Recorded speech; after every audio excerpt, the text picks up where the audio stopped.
The new iPad is a little different from the previous iPads, both in terms of price, additional accessories that don't make sense to buy, and the strange bugs in tablet manufacturing. This video is a review of the weirdest iPad, so let's do the video.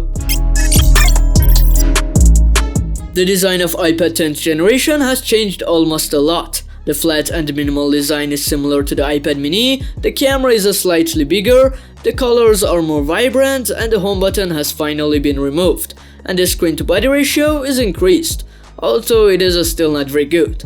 The screen is still 10.9 inches and the tablet is not too heavy. Also, I don't really like the flat frame on large devices, but it is a comfortable tablet. The body is completely matte aluminum and the front panel is protected by glass, which conveys a premium feeling like all Apple products.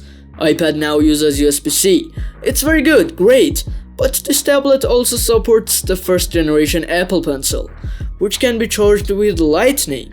Yes, what you think will happen? You have to use USB-C to Lightning. The new iPad also supports the Magic Keyboard, which has excellent build quality and keys, and works as a stand. The only problem is that its price is $250, which in addition to the price of the tablet itself is the price of a MacBook. It just doesn't make sense, at least in a budget tablet. The tablet display has not changed much. It is a liquid retina IPS LCD display with a density of 264 ppi that supports DCI-P3 color space. The contrast is suitable, the depth and accuracy of the colors are satisfactory, and it has a good display overall. But the refresh rate is a standard 60Hz and it is not very smooth in 2022. The brightness of the display reaches 500 nits, which is good in semi-open spaces. The Touch ID sensor is now placed on the power button at the top and has high speed and security. iPad cameras have always been better and more efficient than other tablets.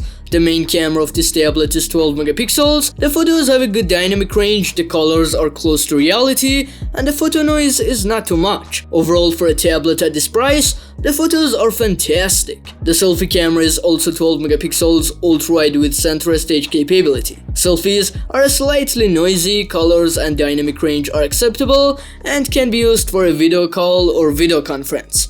You can record 4K video at 60 frames per second with the main camera and Full HD video at 60 frames per second with the selfie camera. iPad 10 is equipped with a 14 Bionic chip and has 4GB of LPDDR5 RAM. True, this chip was made 2 years ago, but still its performance is even better than some Android flagships.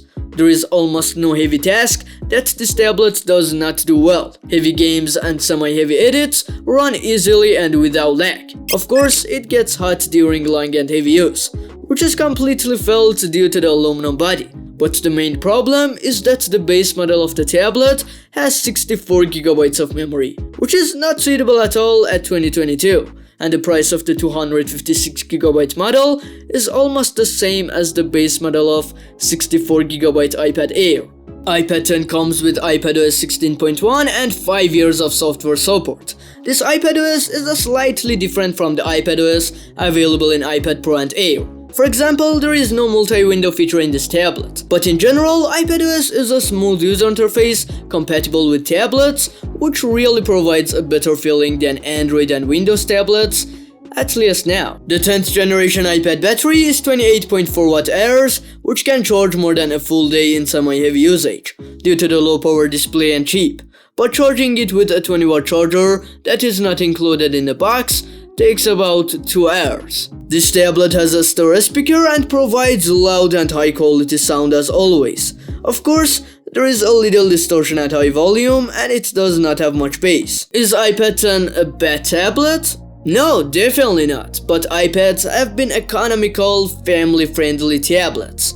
But in my opinion, this tablet is a bit far from that. But Apple's goal is to add the basic iPads to the price ladder, which has been successful.